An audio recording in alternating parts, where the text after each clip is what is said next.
Hi students, and welcome to today's live IELTS class. My name is Adrian, and I'm streaming to you from beautiful Victoria here in Western Canada. I hope that all of you are having a great weekend so far. In this class, everybody, we are looking at IELTS Speaking Part 2, the cue card, the long part. Specifically, we are looking at a cue card topic discussing traditional objects in your culture. Welcome everybody. This is a members chat class. Everybody is welcome to watch. Members can join the chat. Hi Anna, hi Fuang, hi Angel, hi Mal. Nice to see many members already in the class waiting, ready to learn. Everyone, this lesson is brought to you and powered by aehelp.com for academic IELTS. Visit us there for the general IELTS. Check us out at gieltshelp.com. Those are our websites. We use these websites throughout these live classes. When you are attending these live classes regularly, it is a great idea to get access to these websites. This is the academic IELTS website here with the blue background. You can click this big red button that's just right above my head there to join our premium IELTS package. It's a one-time payment for lifetime access. We're an IDP affiliate. We're a British Council partner. We're an IELTS test registration center. I'm a British Council agent. You are in great hands with us. We are world leaders when it comes to IELTS exam preparations. You can click this Join Now button, and then here you can enter the discount code UNITY9 that I also put in the chat just before the class started for an additional 10% discount. Check out the cost in your local area. The prices do vary depending on your local economy. We try to help as many students as possible. You can read their success stories here. We help thousands of students each and every day. Our general IELTS website is here with the green background. Again, click that big red button. It's a one-time payment for lifetime access, and we have like a 99.5% customer satisfaction rate, so it's a pretty good chance you're going to be happy with what you get. All right, students. Of course, we have apps that power and connect with these websites. Academic IELTS Help in your app store will link to aehelp.com, and General IELTS Help will link to gieltshelp.com. The websites, the apps, they're loaded with goodies. Some of it's free, of course, to just help anybody and everybody. This is a blog that is a part 2 blog about objects, a famous invention. Check that out. I'm just kind of sharing a blog. It's a new step I'm taking to give an extra little bit of assistance. It's both good for reading and for speaking in this case. Instagram, IELTS_AE Help for the academic, over 100,000 followers there. GIELTS Help for the general. Again, lots of great materials there for you. If you have questions, please send them to Adrian at aehelp.com or admin at aehelp.com. And if you want a physical paperback exam book, you can search for AE Help's Academic IELTS on Amazon or GE Help's General IELTS on Amazon. Yes, Anna, I had over 100 emails yesterday, so I didn't get to all of them. And Romelia, Anna, your emails are still there in my inbox. I do see them, so I will get to them. That's why I usually say 24 to 48 hours. Very, very busy these past few days. But yeah, I get an average of 70 to 100 emails a day. And yesterday was a little bit of a special day. It was over 100 emails. So, but I will get to it. Worry not. It's not for lack of typing speed, I'll tell you that. Thinking. All right. Our schedule, everybody. So our schedule, live streaming is usually Thursdays to Saturdays, but that will be changing because we're bringing live streaming to the websites as well as YouTube. So today we have speaking part 2 for members right now.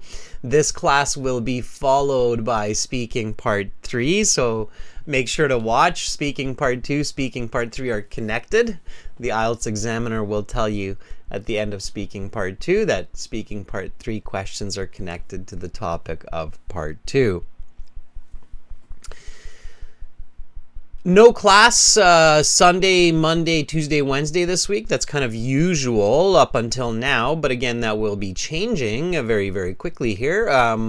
We have speaking part 1 on October 5th, and then we have classes all the way till the 8th. We're going to have just a short introductory class on the 8th. It'll be a 30-minute class introducing some basic concepts in speaking and introducing you to the live classes on our website. So again, I was showing you the AE Help website here, and we are constantly adding materials, videos, practice exams, and functions to the websites. And the most recent function that we're excited to share with you in the My Student account is this join live class that's just above my head there.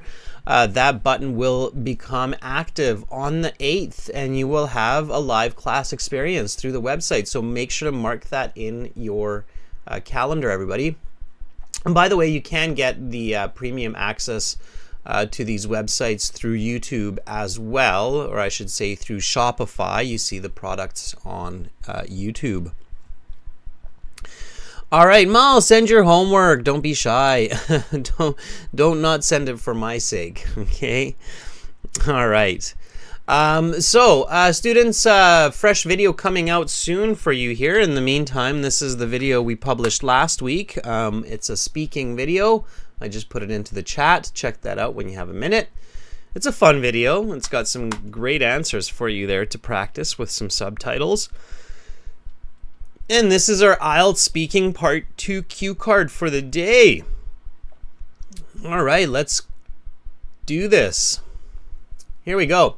So in the IELTS exam, the examiner for the speaking will ask you about 6-7 questions for introductions and Part 1 questions on a general topic. This week we covered the topic of food, cooking. It's a very common topic. We had a lot of people in that class on Thursday. And then the examiner will say that is the end of part 1. We will now continue with part 2. For this part, I will show you some questions. You will have 1 minute to read these, think about your answers, and then you will have 1 to 2 minutes to speak. I will tell you when to start and when to stop. Talk about an object that reflects your traditions. Your 1 minute preparation time begins now. And they check the clock. They check their watch. They have a clock and they time you. And then they give you 1 minute to read the questions and think about your answers. Ironically, that 1 minute where you're not speaking, where you're looking at the questions, where you're thinking about your answers is arguably the most important 1 minute of your speaking interview. Okay? The ideas, the words, the structure that you come up with will have a major impact on your score, especially for those students going for a band 7, 8, 9, or even a 6.5, okay? So I will state it absolutely clearly here for you. Ironically means it's... Can anybody tell me why it's ironic? So what is the meaning of ironic? Why is this situation ironic? So ironically, the 1 minute preparation time for part 2 arguably has the biggest impact. Impact meaning effect here on your speaking score, especially for scores 6.5 to 9. Okay, why is that ironically? Okay, so your ideas, your structure, your vocabulary that you generate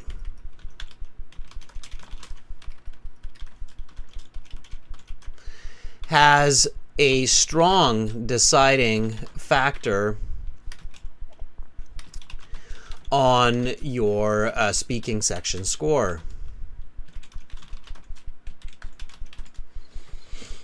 Anybody answer that question? Why is that ironic? It's a simple question, simple answer. Don't overthink it. I'm just making sure everybody's paying attention in the class. So why is it ironic that this 1 minute is so very important for your speaking score? Let's see how many of you are familiar with the concept of irony. Okay. The answer to my question, hopefully somebody will think about this. This is ironic because this is 1 minute where you are actually not speaking. So that's the irony, right? That's the ironic part, is it decides, or it has a big influence on your speaking score, but you're not actually speaking. You're actually quiet during that 1 minute. Well, it's not completely true, right? Because you are actually speaking, but you're kind of speaking in your internal voice.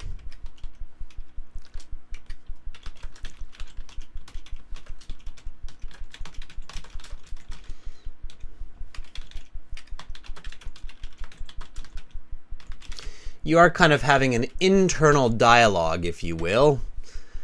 So in that sense, we're always speaking. We're speaking inside of our head. Make sure to speak in English inside of your head and practice that. So that's why it's ironic, because you're not actually speaking, right? All right, let's look at the question. So again, the examiner says your 1 minute preparation time begins now. Talk about an object that reflects your traditions. What is this object? When and where did you get it? Where do you keep this object and why? What do you use it for? What part of your traditions does it reflect? Okay. Great. I might want to read that twice. Okay, so just to make sure I clearly understand it. So 1 minute, 60 seconds does not seem like a lot of time, but in your brain for thinking, it is a fair bit of time. So the brain can have a lot of thoughts in 60 seconds, right? All right, so you read the questions. That was your step one, okay?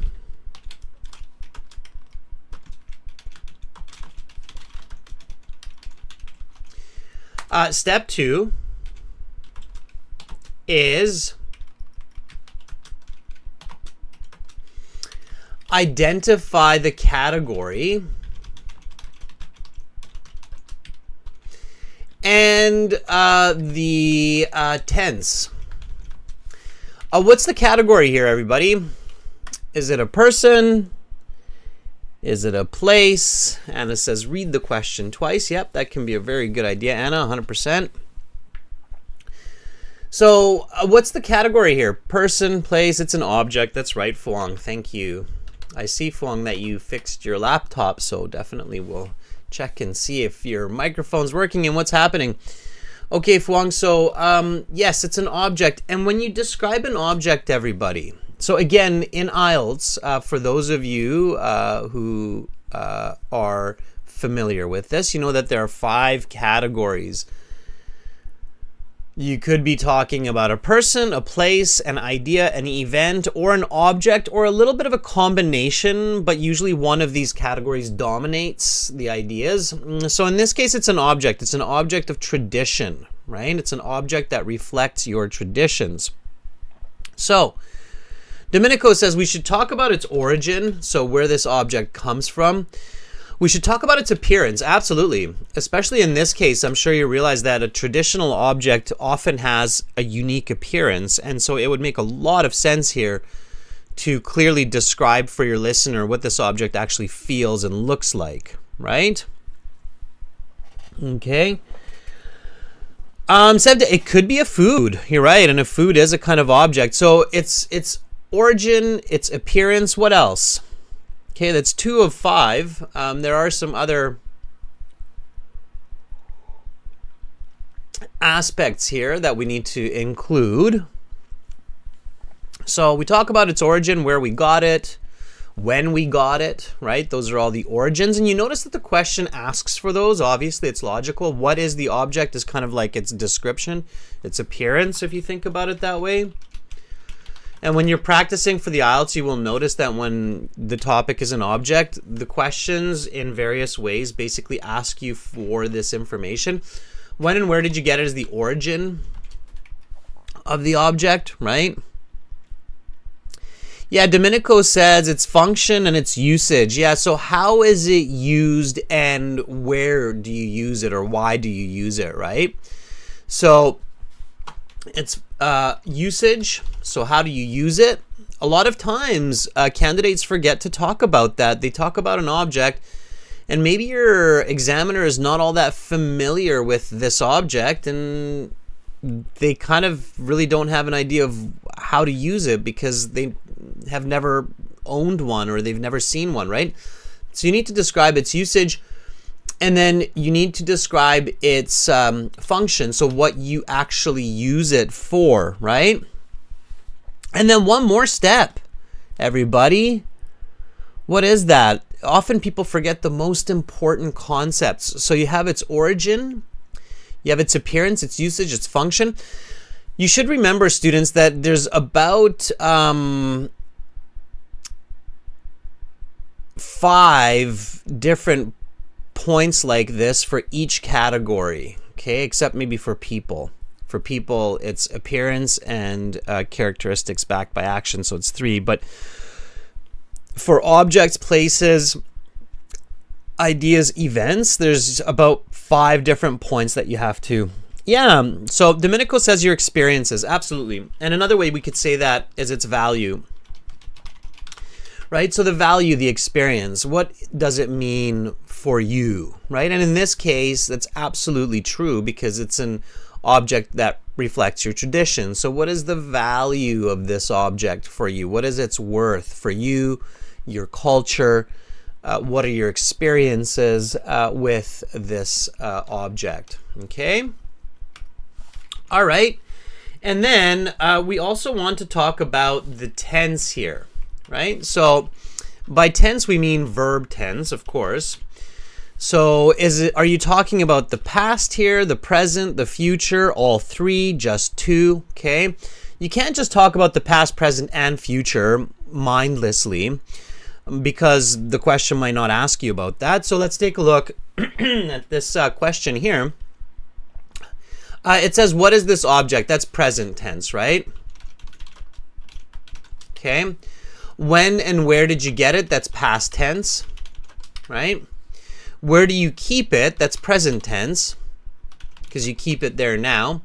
What do you use this object for? That's present tense. Now this is where you might have a little bit of future, like I will do this tomorrow, but it's more just a general present tense, right? What part of your traditions does it reflect is also present tense, right? So in this case, it's mostly present tense with a bit of past tense, right? Which means you have to use present, present continuous, present perfect, and a little bit of past tense, right? So in this case, it's present, present perfect, present progressive or continuous, and a little bit of past tense, okay? All right, now step 1 and step 2 happen very quickly, okay? So step 1 and step 2 happen in 10 seconds at most. Okay, step 2, when you practice at home, happens in 1 second because you know it, okay? So you know it so you can do it very, very quickly. Again, students, on the websites, in your My Student account, for those of you that have premium access, and I know many of our members do as well, the full online academic course, I showed you a little bit of it yesterday for the key strategies. Make sure you check these regularly. So here you have speaking section lessons, and these also introduce you to these important concepts that I'm sharing with you now. So you can definitely check it out, and It will walk you through all aspects of the speaking section and what you should pay attention to. Okay, so you will have, I believe it's in part C, sample dialogues for part 2, and it will walk you through these different kinds of categories. Okay, all right. So and you get some Band 9 sample answers there. So check that out on the website. Okay, definitely follow through. And a good way to use the course is to match them with the classes. Like today we're doing speaking. So for those of you who have premium access, after the class, go and check out the speaking section of the course and look at all the details that are there. Okay? All right. We'll come back to the website soon, everybody, and we'll use the student partner speaking button in a few minutes once we go through this question together. Okay? So again, that's in the course. I'm going to encourage you more and more to use that course. Okay? There's a lot of very valuable advice there, and we use psychology and education to develop that content for you there. Okay, everybody, so we still have 50 seconds for the remainder of our steps here. Step 3 is arguably one of the most important steps in your speaking exam. What is it? What's step 3? Everybody should be able to tell me this even in your sleep. You should be able to say, Adrian, in step 3, I have to do this. Even when you're sleeping, you have to be able to tell me the answer here because it's so important. Okay, this step 3 will have a huge impact on your speaking score. Yes, absolutely. Ideas. Okay, so you have to come up with 2 to 3 good ideas to talk about. Now, I'm Canadian, so there are a few objects that represent Canadian traditions.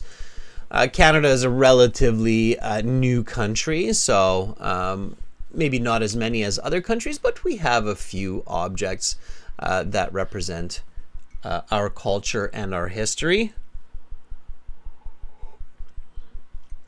For example, bottle of maple syrup is definitely one of our cultural representations. Maybe a model blue nose sailboat. You can research what that is at some point. It's on the 10-cent coin of Canada. And maybe I have a little model of that sitting in my home. I don't, actually, but my younger brother does, which is kind of cool.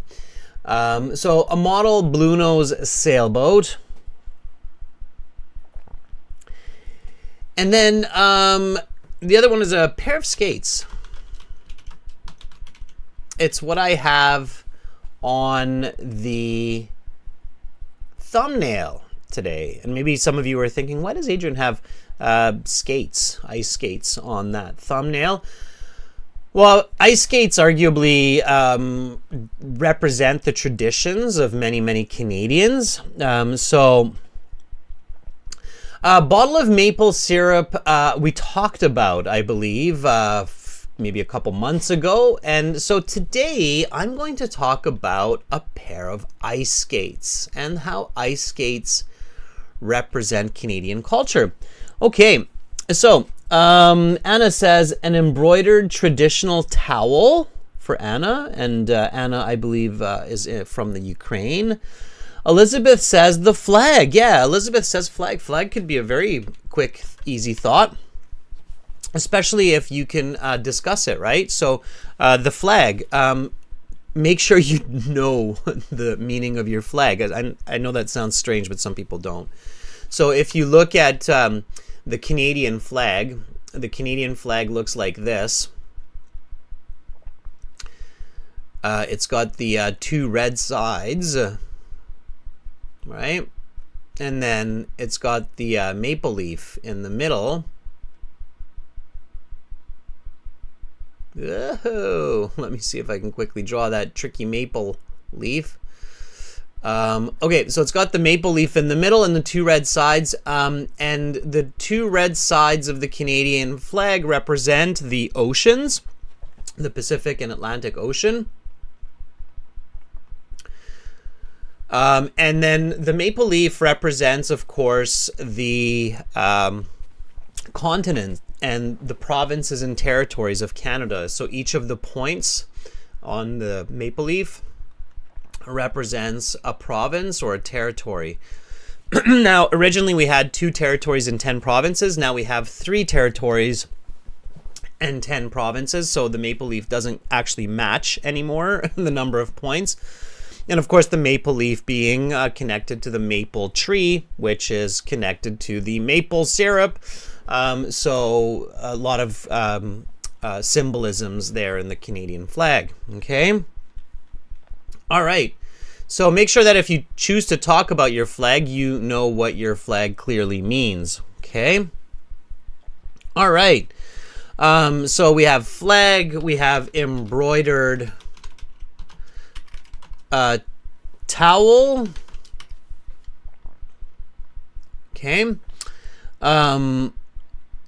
Now, is it a towel, Anna, or is it a scarf? Okay, make sure that it's very clear. All right. Domenico says the Italian mocha pot. Is it an Italian mocha pot or is it an Italian coffee press? I'll let you tell me about that. Okay.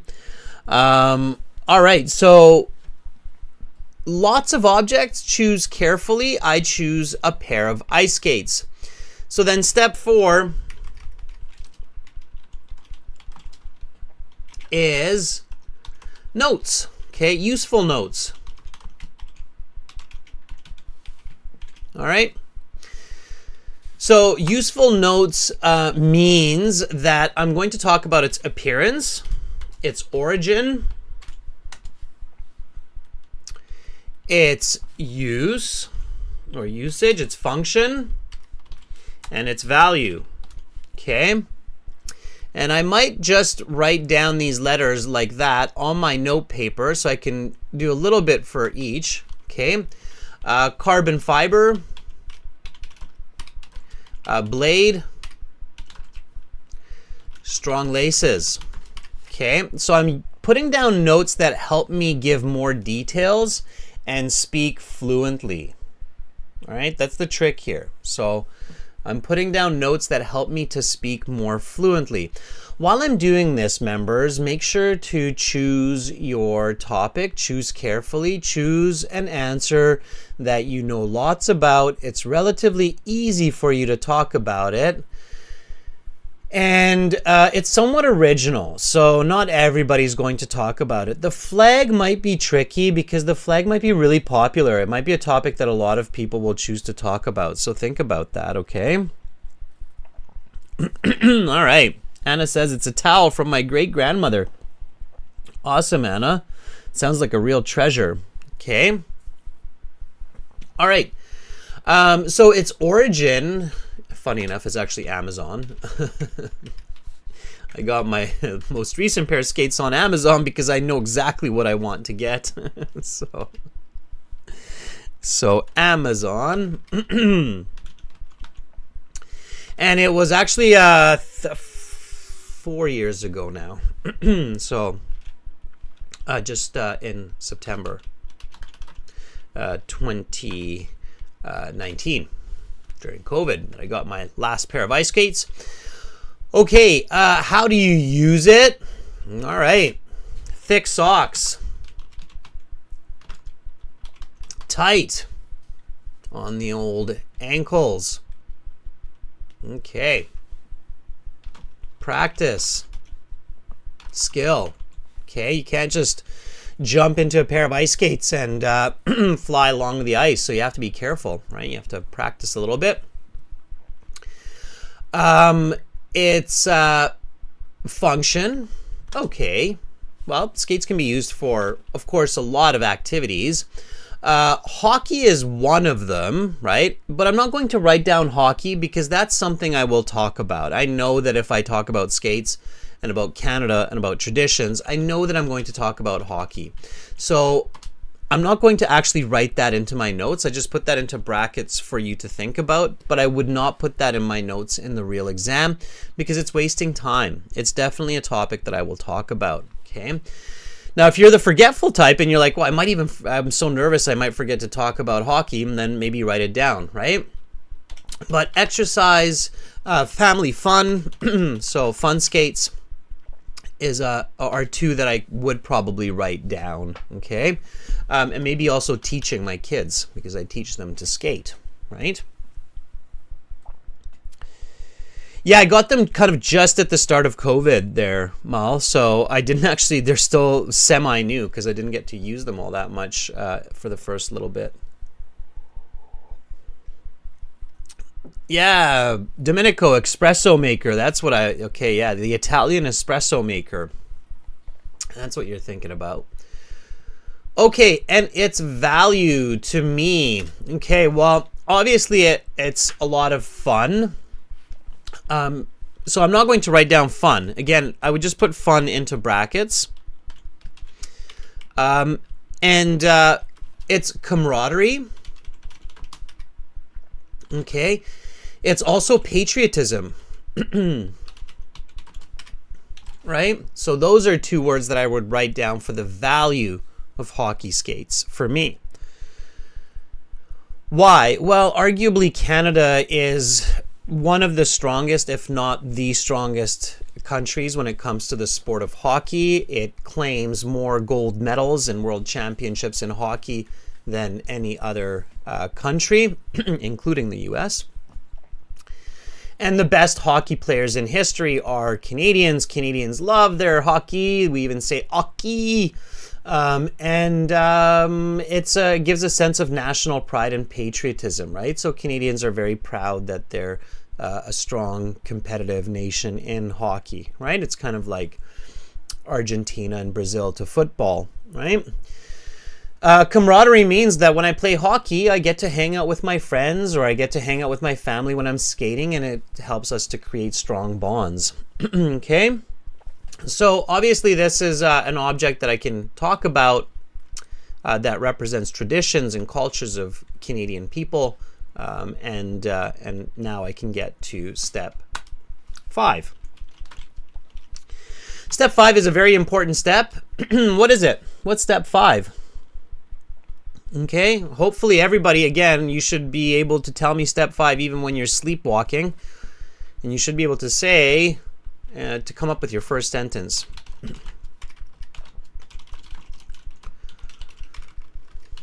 Yes, that's right, Fuang. Prepare the first sentence, right, Angel? So prepare the first sentence before your 1 minute is up. Okay, so, and for this, use the topic sentence.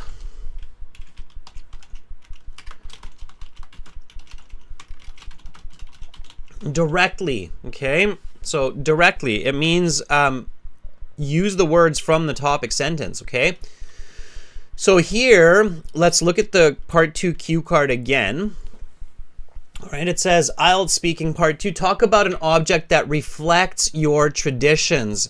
So what should be my first sentence here, everyone? What should be my first sentence? And then you can give me your first sentence. So I'm going to talk about my pair of hockey skates. The topic is talk about an object that reflects your traditions. What should be my first sentence? Just type it into the chat and type it quick. Okay, fluency is important. Don't worry too much about mistakes. So what should be my very, very first sentence here? How should it sound? It should be direct. It shouldn't be too complicated. I definitely do not want to make mistakes, language mistakes, grammatical mistakes, word choice, word form mistakes. I don't want to make these mistakes in my first sentence. So I want to keep it relatively clean. I don't even want to paraphrase it. I can paraphrase later, like instead of traditions, you can say cultural values, right? But you can do that later, okay? So I don't recommend paraphrasing. So that's what I mean by use it directly, okay? So paraphrase later in the 1 to 2 minutes. Like traditional object, you can say item that reflects cultural values.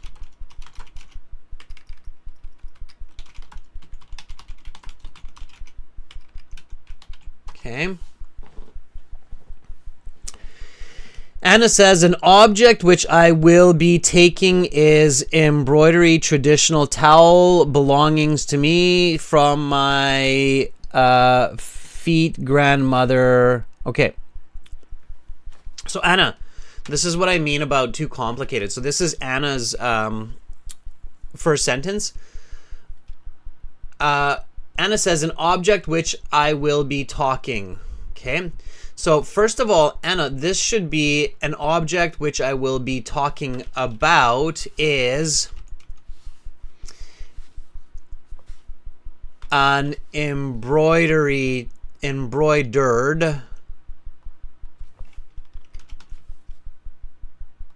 is a traditional embroidered towel, and it should end here.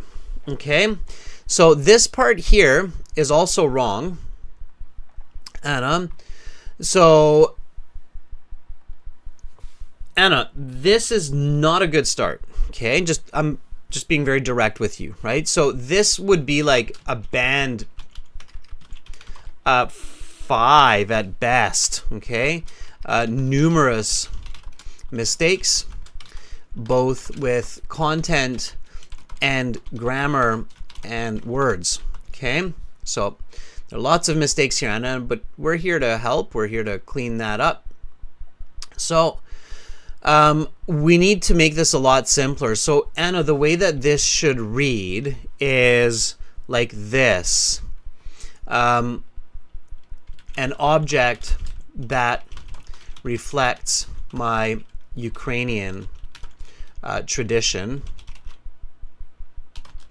is an embroidered towel. Okay.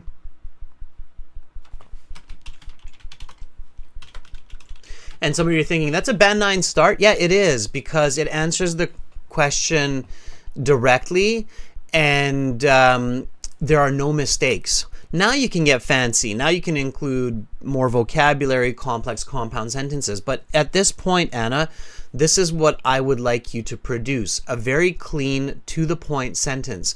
Okay?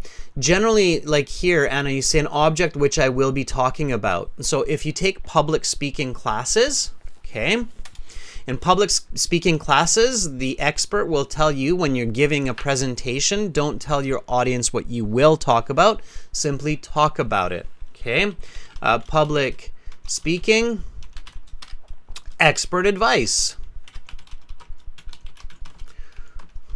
Do not tell your audience what you will talk about, simply talk about it. Okay, so if you take some public speaking courses, they will tell you that. They will say, don't say, I will talk about this, just talk about it, right? Like this. An object that reflects my Ukrainian tradition is an embroidered towel. Okay, makes sense? Anna? Now, of course, I'm helping Anna here using her response, but this is a very, very common mistake for a lot of students, and a lot of people teaching IELTS are not professional public speakers either, so they don't know these intricacies of public speaking. Okay, all right, so that's what we need. All right, Elizabeth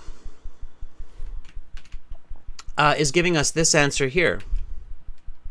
The object that represents the tradition of my country is our colorful flag. Elizabeth, what's your country? Okay, so this is much better. It's simpler. It's less mistakes. Okay, I'll give it a band 8. Now, we want to make this a band 9, and we can do that just simply by replacing of my country with the country. Okay, so Elizabeth says it's Colombia. Okay, and even if you're doing the exam in Colombia, you should still say that to the examiner, because there's a lot of movement around Central America of people that are there. I'm sure, Elizabeth, you will agree. And oftentimes somebody from Colombia will be in Peru or Venezuela, or somebody in Venezuela will be in another country. And the appearance of people from Colombia, Venezuela, Peru are very similar. So the examiner doesn't know. They're not inside of your head. They don't know where you're from. And if I'm not mistaken, Elizabeth, you yourself are not actually in Colombia right now, right? So you have to remember, everybody, when you're speaking to your examiner, especially in part 2, but throughout the speaking, keep in mind that the examiner is not you, okay? All right, the examiner is not you.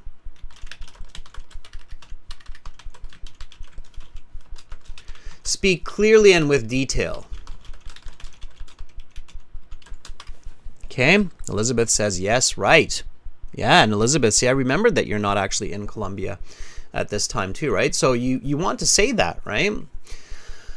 Examiners see a lot of students, and even if they saw your passport and at the start of the interview they realize or recognize you're from Colombia, by the time they get to part 2, they might have forgotten. They're like, where was this student from again? Oh yeah, Colombia.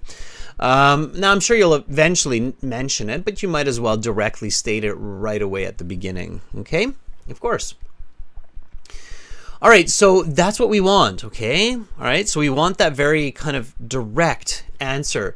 So in my case, my first sentence here is an object that strongly represents or reflects. I'm just going to use the exact same words. Notice how in the question it says reflects your traditions.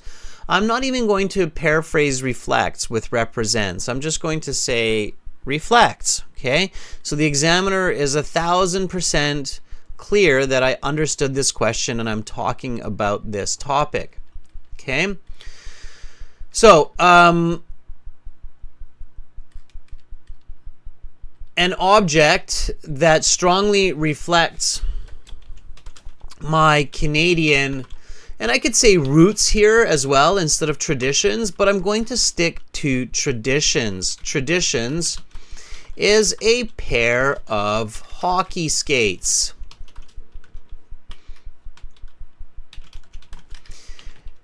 Okay, so that's my first sentence. And now when the examiner says your 1 minute preparation time is up, please begin speaking, I can very clearly and effectively start confidently. One of the biggest mistakes, and I know that, you know, we have a lot of viewers, we have about 170 people watching at this very moment.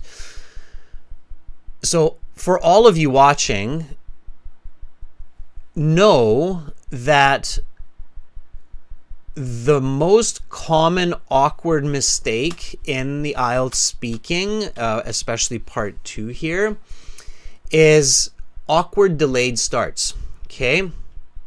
A mistake made by at least half of all IELTS candidates in part 2 is an awkward delayed start or a start with a template. Okay?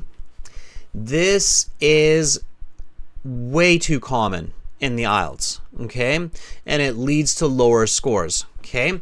So examiner says, your 1 minute preparation time is up. Please begin speaking.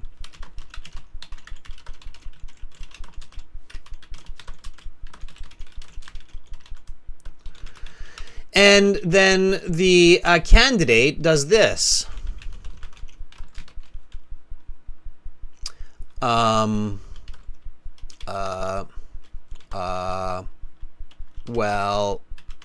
and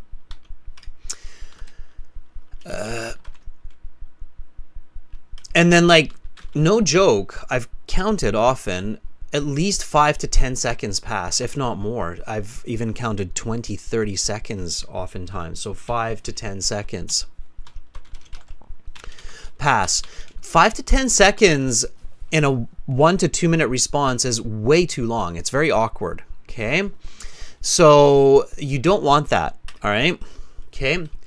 And then another mistake. So this is a mistake. Okay. You don't want that. And another mistake is a lot of students start like this. There are many objects in my culture that reflect my traditions. Maple syrup, the blue nose sailboat, totem pole,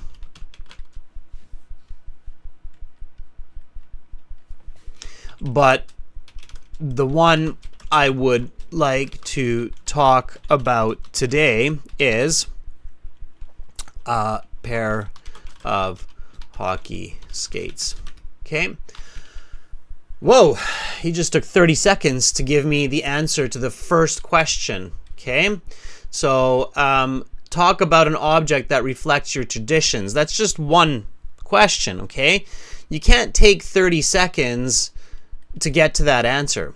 And it happens when you're practicing with partners and this mistake happens. Check the time. You'll see it's 20 seconds. It's very, very long time to get to that first answer. And the examiner's thinking, why didn't you just start with that? Why didn't you just say an object of tradition for Canadians is a pair of hockey skates? Just start with that, right? So this template, although some IELTS examiners say, oh, do that. No, don't do that. It's not a good start. Examiners don't give good marks for it. And if, you know, you're in India doing the exam and you're from India and most of the candidates are from India, and that's usually the situation where most of the people are from that country, then everybody will be doing the exact same. Can you imagine when that examiner is there and they're listening to the 10th student list off the 5 most common traditional objects in India and then finally get to one that they're talking about? It's almost frustrating. It's hard for the examiner to not be frustrated, be like, just get to the point, right? So Angel says, I swear more than 70% of students do this. Yeah, it's a terrible start. It does not get you points. It wastes valuable time that you could use to give more information, better vocabulary, and a better answer. Okay? So don't do that. All right? Okay? So you need a strong start. You need to start directly. Okay? All right. So now I've started my answer with this response here. And now I continue. So when the examiner says, talk about an object that reflects your traditions, your 1 minute preparation time is up. Please begin speaking. Then I will say, an object that strongly reflects my Canadian traditions is a pair of hockey skates. How should I continue? So help me build this a little bit, students. Members, write some sentences in the chat of what I should be doing. Okay. So I have owned a pair of Bauer hockey skates since I've been a child. The most recent pair I purchased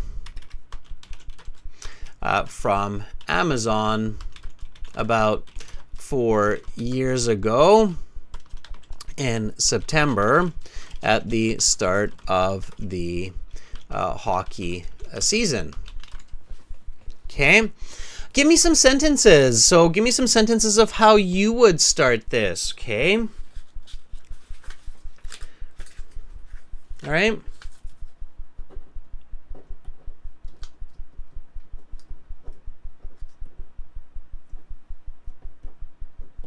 Just making a note for myself for later here. Okay. Yeah, Mal, that's the problem, right? Is that oftentimes the giving kind of a list of ideas is weak connection if when students do that, right? So it's not relevant. Yes. Okay, I describe what it looks like, right?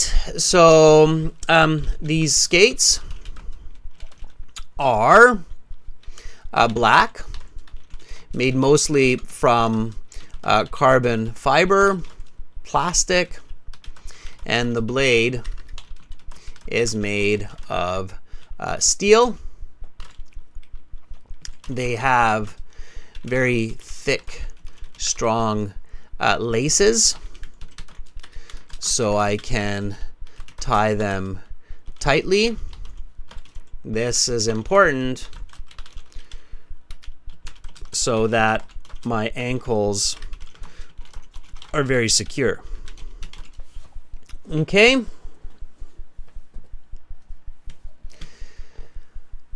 So those are my hockey skates. All right. Now, of course, I don't want to spend too much time describing what they look like, just a few seconds to give the examiner an idea of what I'm actually talking about. And if I were to do the IELTS exam in some countries where ice skating is not so popular, like let's say I'm doing it in some very hot or warm part of the world, so I don't know, South Africa, or maybe I'm doing the exam in the UAE, where, you know, they have an indoor ski hill, but still it's not really a winter destination, right? And the examiner might not be all that familiar with what ice skates actually look like, right? Right? Okay, I see that some of you are writing. Nice. Good. Domenico says, while we were in Rome, Italy, exploring the charming streets and enjoying the rich culture and, of course, the exceptional Italian coffee, my granny decided to buy me this espresso maker. Yeah, that's great. Okay. All right. So, if I remember correctly, I paid about $180 for these skates. I think they were more, but whatever. Doesn't matter, as long as it's close. All right. So I have the origin, I have the appearance. Now, a little bit about the usage. So how do I use them, right? I have had some lessons in the past to learn to skate.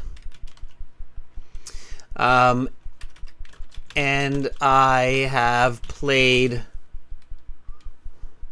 lots of hockey since, so I know how to skate forwards, backwards, carve, and power slide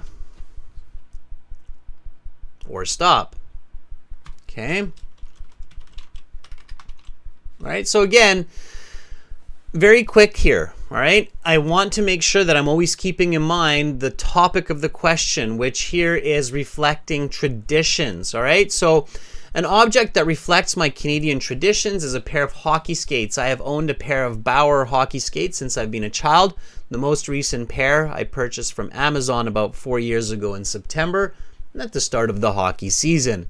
These skates are black, made mostly from carbon fiber plastic, and the blade is made of steel. They have very thick, strong laces, so I can tie them tightly. This is important so that my ankles are very secure. Now, if you're not speaking as fluently as I am, make this part even shorter. Okay? If I remember correctly, I paid about $180 for these skates. I've had some lessons in the past to learn to skate, and I have played lots of hockey since, so I know how to skate forwards, backwards, carve, power slide, or stop. Ice skates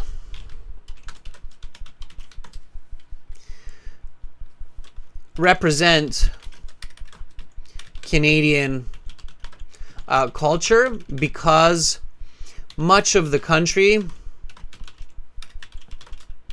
is covered in snow and ice during a large part of the year. And there are outdoor and indoor hockey rinks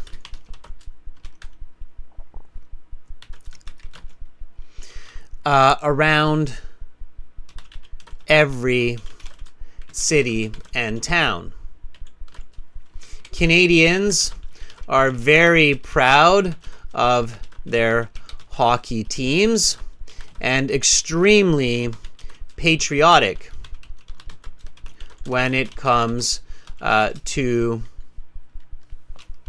international competitions like hockey in the Winter Olympics.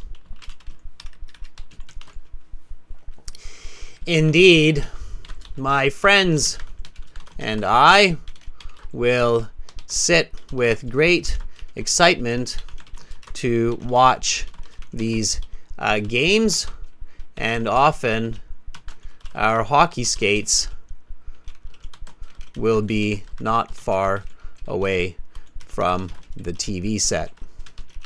Okay, so here I'm really focusing on the competition here, the hockey, the tradition, and I'm paying attention to the card. Okay, everybody? So pay attention to the questions on the card. Okay? You have to answer those questions. Notice this question here. Where do you keep this object and why? Okay, so I have to answer that. It's not by accident that that question's there. So I keep my hockey skates in the garage.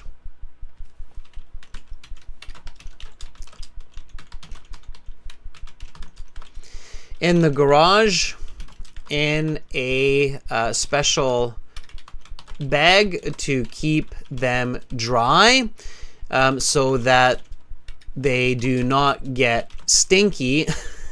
Not all Canadians do that. Some hockey skates are very stinky, and the blade does not rust. Rust is when metal gets that kind of brown decay from oxygen and water. So you have to make sure that when you do get hockey skates, and for those of you who eventually might pick up this sport, make sure to dry your blades and keep your skates in a dry place so that your blades do not rust. Okay, you don't want rusty skates. All right, Domenico, I love how you're writing simultaneously, and I'm going to check that out in just a minute, okay? All right, so from the east to the west coast of Canada, people are proud hockey fans and think of skates as a staple household item. I have had many positive experiences using my skates, whether it's getting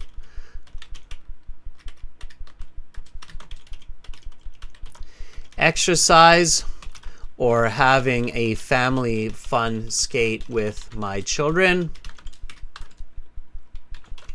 My hockey skates are definitely a part of my heritage. Okay? And that's my concluding sentence. So that's about 2 minutes. All right. Let's take a look at it. And again, if I get stuck, what do? I look at my notes, I look at the questions, and I use new information. If you're repeating information, if you get stuck for ideas for too long and you're not looking at your notes or you're not looking at the questions, the examiner will stop you in under 2 minutes, okay? So you should be able to speak for 2 minutes though, as long as you're nice and fluent. So here we go, everybody. Read with me, repeat after me, okay? Again, here's the cue card. Talk about an object that reflects your traditions. What is this object? When and where did you get it? Where do you keep this object and why? What do you use this object for? What part of your traditions does it reflect? I feel like I've answered all of these questions. Let's take a look. Okay, so the examiner says your 1 minute preparation time is up. Please begin speaking. An object that strongly reflects my Canadian traditions is a pair of hockey skates. I have owned a pair of Bauer hockey skates since I've been a child. The most recent pair I purchased from Amazon about 4 years ago in September at the start of the season. These skates are black, made mostly of carbon fiber plastic, and the blade is made of steel.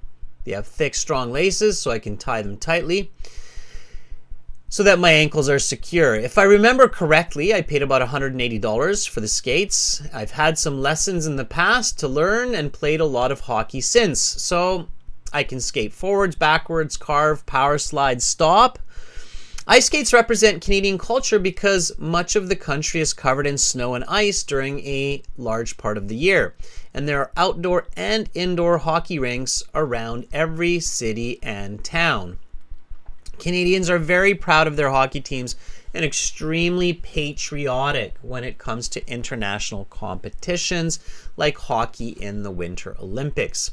Indeed, my friends and I will sit with great excitement to watch these games, and often our hockey skates will be not far away from the TV set. I keep my hockey skates in the garage in a special bag to make sure they are dry and so they don't get stinky and the blade does not rust. From the east to the west coast of Canada, people are proud hockey fans and think of skates as a staple household item. I have had many positive experiences using my skates, whether it's getting exercise or having a family fun skate with my children. My hockey skates are definitely a part of my Canadian heritage. Okay, your 2 minutes is up. I will stop you there. We can now go on to part 3. All right. So that's it. That's all you have to do, right? Easy peasy. Okay. I laugh because I know it's not easy and I know it's difficult, and I respect and commend all of you for this part too, because I know it's challenging in another language to give a presentation like this.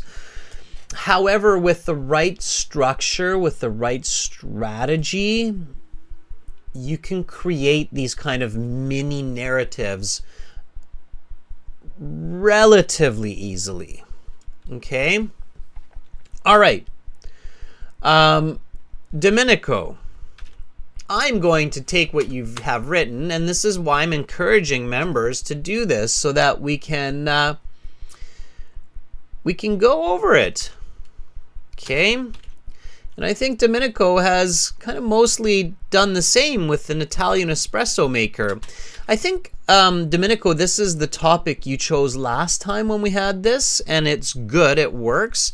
It's good to revisit and do the same to see if you've improved or come up with some better ideas, right?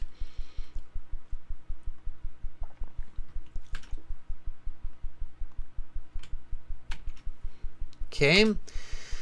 So this is Domenico's response so far. By the way, Domenico, you just did the exam. What was your part 2? I think you mentioned it in the previous class, but can you just remind me again what your part 2 topic was, what you had to talk about? In the meantime, I'll start going through your response. So Domenico says, an object that significantly represents Italian traditions is none other than a beautiful crafted Italian espresso maker, which I received as a gift from my granny during a trip to Rome a few years ago.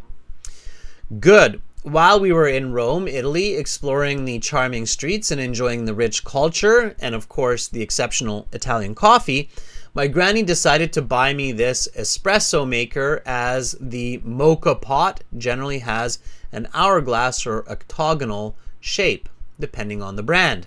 Nice description. Now I have that picture in my head.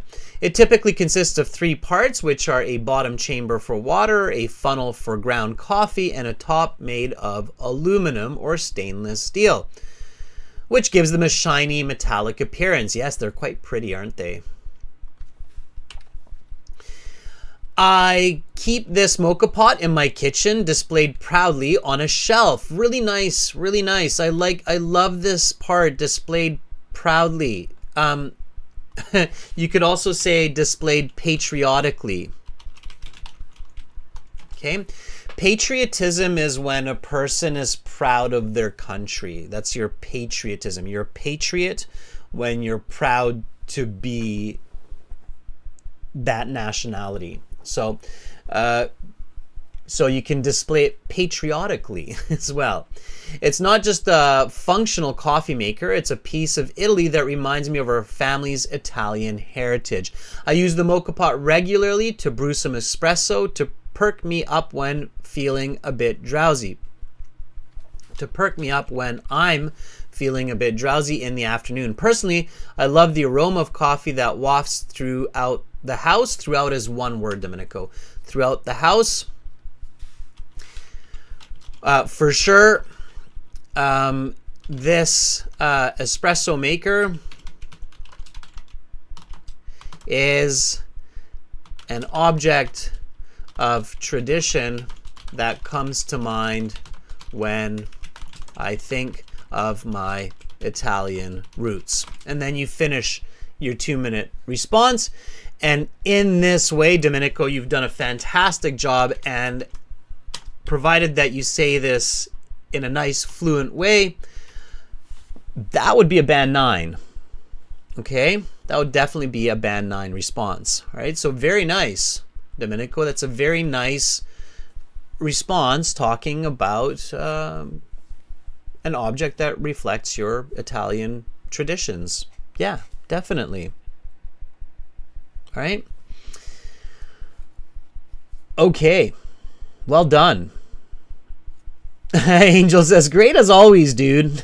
Domenico says, thank you, guys. All right. Yes, that's right. Domenico says it was advice. I remember you said that. Yeah. So yours was advice, right?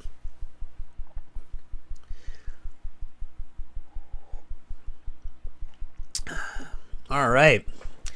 So, in your case, Domenico, if your part 2 topic in your exam recently was about advice, and they asked you what is some good advice that you gave to somebody, you could say, well, when one of my friends, Adrian, came to visit me from Italy and asked me what souvenir he should purchase and take back to Canada to remind him of Italy, I gave him the advice to purchase an Italian espresso maker from Rome. And every morning when he makes his cup of joe and the sweet aroma of Italian coffee fills the air with his Italian coffee maker, he will be reminded of how awesome Italy really is. So it was very good advice. He was happy, and he bought himself an Italian coffee maker, right? That's how you can adapt ideas. All right. So advice that you gave to me when I visited Italy a year ago, right, Domenico? Hopefully one day. Okay. All right. So be quick, be clever. Domenico says yes. All right, students. So I want to give you a chance to try. Volunteer for speaking. So, members, I'll be looking for you in the chat. Okay, we're going to use the website. We're going to listen to some part 2 responses to this question from our members, from our viewers, from our premium students. And then I will give you feedback. All right, it's so important to practice these steps and to practice for each of the categories of part 2, whether it's an object, a place, a person, an idea, or an event. All right, you should practice all of those. For this, you need to go to aehelp.com. This is our academic IELTS website that we're using for this. I've been showing you the website a few times. This is aehelp.com here. Voila! And you can click on that big red button that's just right above my head to join the premium version. Again, for those students who are like, hey, these live lessons are pretty good. I want to use them regularly. Make sure you click that red button and join the premium version. Then you go into your My Student account. And again, everybody, mark it in your calendar, October 8th. We're starting live classes through the website, which will make it way more efficient because all the resources will be right there in one place. And then you can just click on the Student Partner Speaking. Okay. So we click on that. And in your Student Partner Speaking, we have Ghazi here, who's a premium student. We have Mujadidul, who's a premium student. That's great, coming in from Bangladesh. Nice to see you there, Hassan. We have Angel, Tatiana, Maya, lots more. And you will see me in here as well. I will be in here as master. Click on the little blue envelope next to my name. And then send me a message, say I'd like to try this part 2, or I want to try this. Now, to be fair, Angel was the first one out of the gates here, so let's give Angel a try. Angel, are you ready? I'm going to put on my headset in the meantime.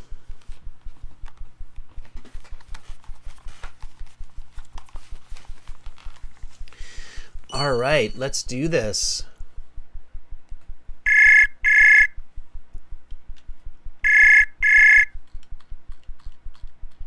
Sir.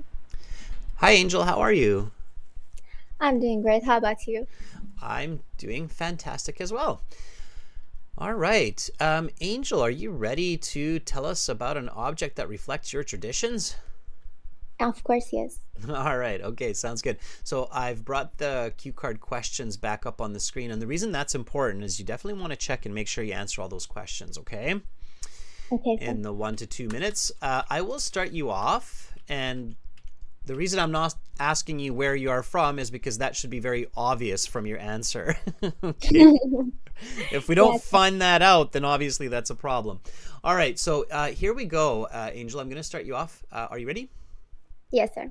Okay, so that is the end of part 1. We will now continue with part 2.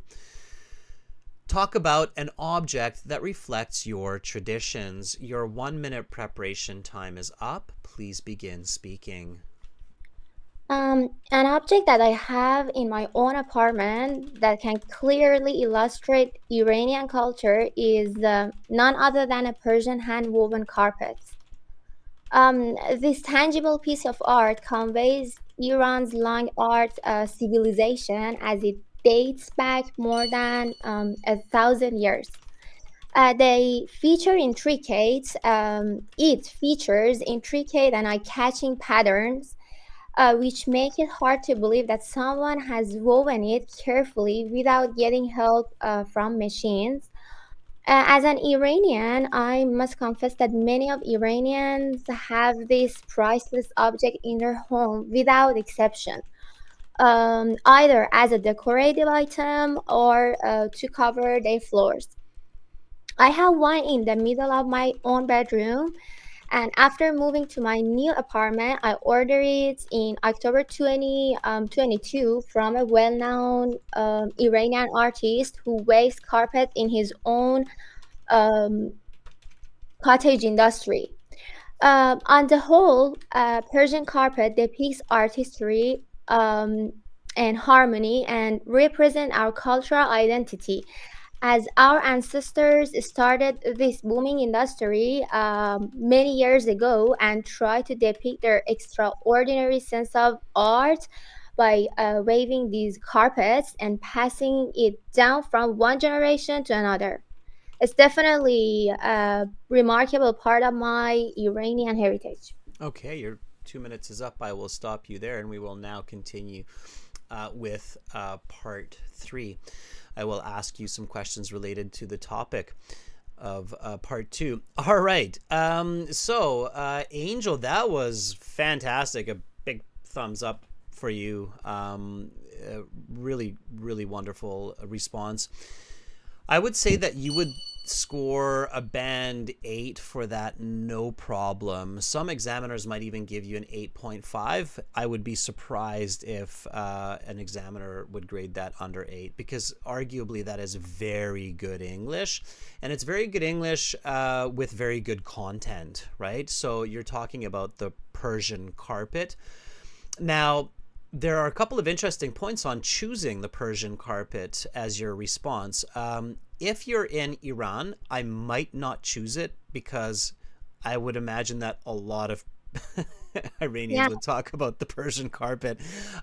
If you're not doing the IELTS in Iran, then it would be an excellent choice, because most people are familiar with the Persian carpet. I have one in my home, in fact, as well.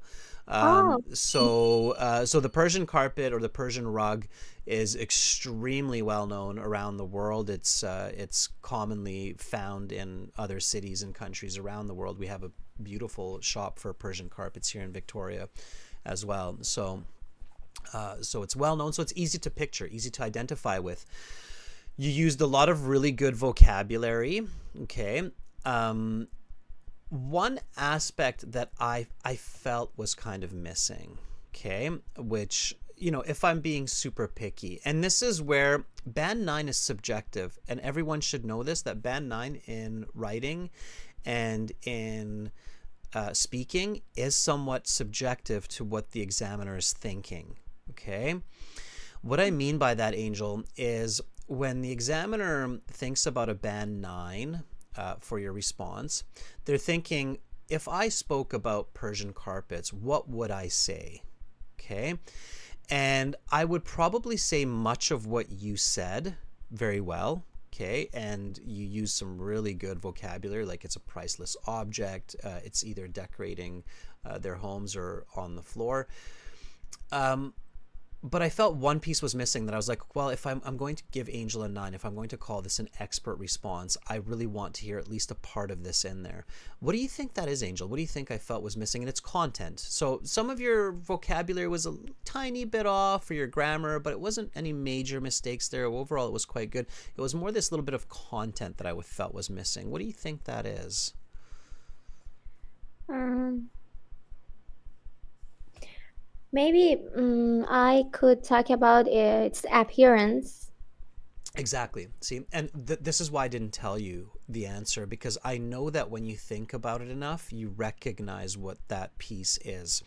And I think, this is where you have to think, if I ask 10 people to talk about a Persian carpet, what is a piece of information that most of them will include? And it would be something about the patterns and the symbolisms that are often depicted on the Persian carpet. So when you said that you have a Persian carpet in your home, and I'm not sure if you just made that up, or if you do you have one in your home? Yes, of course. I figured you would, so I don't take it the wrong way. I figured you would. So here, I would have loved to hear something like, the Persian carpet in my home is 2 meters by 1.5, or 3 meters by 2 meters, because obviously there are lots of different sizes to the Persian carpets. Most of them are rectangular shaped, but some of them are circular, or even oval shaped, right? So there are different shapes to them, and then there are different motifs, right? So I would have loved to hear a little bit about the motifs of your Persian carpet. What are the motifs? The motifs means like the symbolisms, the pattern or the image that's depicted on the carpet. Can you tell me that in one sentence? Yes, usually Waivers, I mean, those people who wave these carpets use vibrant colors, and also they keep an eye on details in Iranian carpets, and they usually use high quality materials, Okay, like I don't Angel, know. what's the um, size of the carpet in your home? it's nine. If I want to talk about my bedroom's carpet, it's about um 3 to 4 meters. I don't know the exact. Okay, Angel, remember, and this is for everybody, so you're helping a lot of students here by getting into this dialogue with me. It's not about the truth. So don't tell me the exact dimensions. You don't have to be like, oh, it's 186.3 centimeters by 194. No, I don't need you to be super technical. Just give me an idea, right? So it's 2 meters by 3 meters, right? Just a rough idea. What color is it? So tell me the size, the color, and the general pattern on the carpet in one sentence. They use vibrant color on this, such as red, um, and a little bit gold, Mm-hmm. and also it's about 3 meters, not more than that, because my bedroom is not too much big. Too I much don't. information, Angel. Too much information. So just be concise. You don't. So again, I love how you're really there. Like I can see you're like looking around your bedroom, going like, how big is this carpet? How big is my bedroom? But no, you don't need to. So for the examiner, it's really just a clear story, right? So just be very focused and say the Persian carpet in my bedroom is 2 meters by 3 meters. It has a vibrant, rich red color with some gold in it as well, and it has circular patterns and wavy patterns that represent the culture of Iranians, that they're close to the ocean, and that there's a long history of trade and commerce. I don't know, I'm just making that up, but with confidence, right? Whatever comes to mind. So can you try that? So just give me a little quick description of the carpet in your room, and it doesn't have to be exact, and it doesn't have to be the truth. Okay. Yeah, okay. My bedroom's carpet is about 2 to 3 meters, and also they used vibrant colors such as rich reds and also a little bit gold, and intricate details on pattern, and also I guess it is woven by silk, as far as I know, From silk. from silk. Okay, good. All right, great. So yeah, of course, and you're probably realizing like, yeah, okay, I want to do what Adrian's saying, but I also don't want to get myself into trouble because it's quite tricky to describe a Persian carpet, right? Which is true. Yeah. So now what you can do after this class, Angel, is for fun and for future conversations and situations, right? Because I'm sure it's not the last time that this topic will come up in your life, right? I'm sure when you introduce yourself, sometimes people are like, "Oh, do you have one of those really beautiful Persian carpets?" And so to be able to describe a Persian carpet better, just take 10, 20 minutes, go on Wikipedia and see how the experts describe a Persian carpet and the patterns on the Persian carpet. Educate yourself a little bit on it, and then it will become just a really easy or easier topic the next time you're confronted by these kinds of questions, okay? Okay, sir. All right. Angel, overall, though, very good. Like, I'm nitpicking, obviously, because I'm pushing everybody always to be a better version of themselves.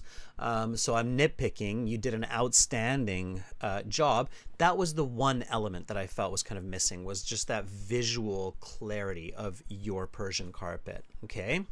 Okay, sir. Uh, Thank you so much for having me here and your productive feedback. Thank you so much. you're very welcome. Bye, Angel. Bye. All right. So yeah, so it's a good idea to look it up. I'm not sure, Domenico, if you looked up on the internet about Italian espresso makers and how they're described or defined. But of course, that's a really good idea. So when you want to share your culture with the world through English and some of these objects, then it's a good idea to do a bit of research and just see how somebody in Wikipedia or on YouTube professionally at an expert level describes that object, right?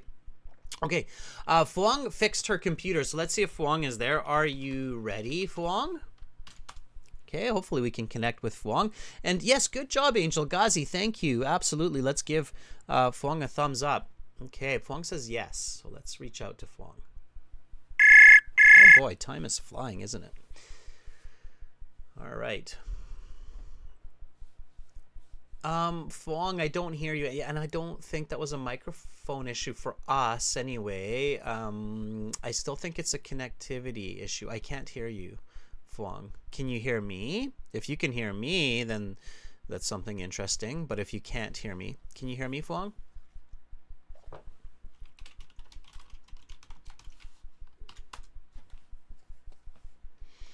Which is really strange, Fuang, because yeah, and Fuang, it's really strange because, as you know, we do have quite a few other volunteers from Vietnam, and in the last week we've had several, and I didn't have any sound issues with them, so I'm not sure what's going on. But Fuang, it's I think it's a networking issue on your side, so you're gonna have to talk to somebody that knows a bit about networking, maybe in your group of friends or family.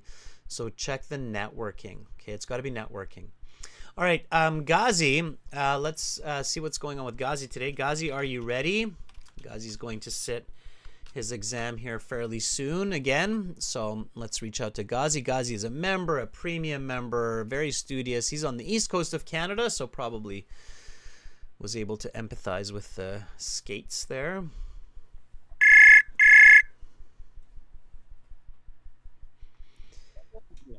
Hi, Ghazi. Hi, how are you? I am doing great. Thank you for asking. I, I find it the issue in my laptop last week. Yeah, it was in the software. I just or at the headset maybe. I used the children one, so Mm-hmm. I have Okay. mine. So that's why. All right. Well, Yeah, I'm glad you found the issue. Yeah, computers are so complex these days in these yeah, cases. All right, Ghazi. So, are you ready for this part two? yeah. I will try to talk about Syrian traditional items. So I hope Mm-hmm. it's a Okay. difficult little bit, but I will try. You gotta do, Yeah. Ghazi. All right. I'm gonna start you off. So, talk about an object that reflects your traditions. Your 1 minute preparation time is up. Please begin speaking. The traditional item uh, uh, in Syrian culture is a coffee pot. So we use it a lot. It is very popular in Syria. So you will find it in every single home in Syria. So I get a sense I landed to Canada 3 years ago in an Arabic store here in St. John's. So they sell like household utensils. So yeah, I keep it in the kitchen. And when I go to the picnic, sometimes I take it with me because I love drink coffee 3 to 4 times per day. So yeah, this pot is like there's different sizes, like 2 cups, 3 cups, 4 cups. Yeah, so it's a simple item. We use it just to prepare the coffee.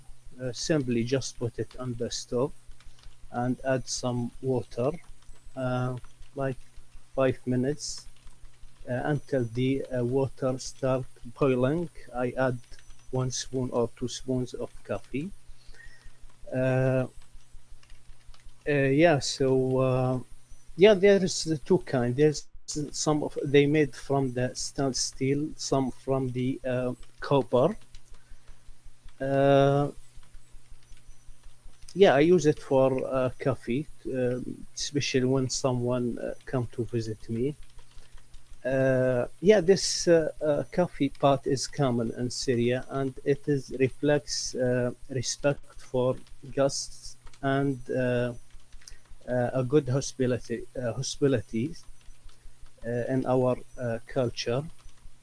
Also because I love coffee, so that's why I have. Okay, your time is up. I will stop you there and we'll go on to part three. All right. Ghazi, that was good. So, coffee pot, a Syrian coffee pot. Good. Yeah, And you're it's paying not the attention. Syrian. It's common in other countries, Yes, but but yeah, we use it a lot. Um, Yeah, so it's interesting, right? Because Domenico in the chat was also talking about the espresso, the Italian espresso maker, right? yeah, And as you said, coffee pots are common around the world, right? So many cultures, many countries have different kinds of coffee makers. The Turkish coffee press, of course, is yeah, another one that's very well known. But every country seems to have like their own unique style or yeah, iteration of this, right? So I think you were doing a good job. You still have to work on fluency, Ghazi. So you need to speak faster. yeah. What you're saying, your content is like a band 8, band 9. So you have really good content.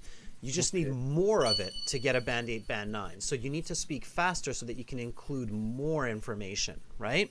okay, So that comes from practice. So practice, practice, practice, Ghazi.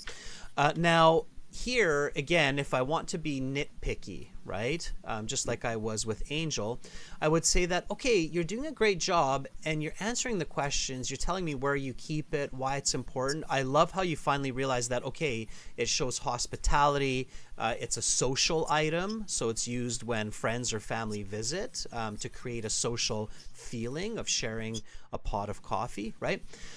yeah, And exactly. just kind of like with Angel, I felt like, okay, well, you know that coffee pots are common in other cultures as well. So what makes the Syrian coffee pot a little bit different from other coffee pots? Is it the Yeah, shape? Is it the yeah, motif? Is it the colors? I'm sure there's some part of it that's a little bit different. yeah, it's true. I missed to talk. I was worried to lose the 2 minutes. So, but I want to talk about the shape and the decorations. There's special decorations and the shape of them. That's why you can distinguish them, like a Syrian. Yeah, the shape and the decoration. That's the most fun. Okay, so here's a sentence then, Ghazi. I just wrote it while you said that. So, what makes the Syrian coffee pot different from other countries' pots is Mm. the shape and the decorations. Can you just Yeah. repeat that after me? What makes the Syrian coffee pot different from the other countries' pots is the shape and the decoration.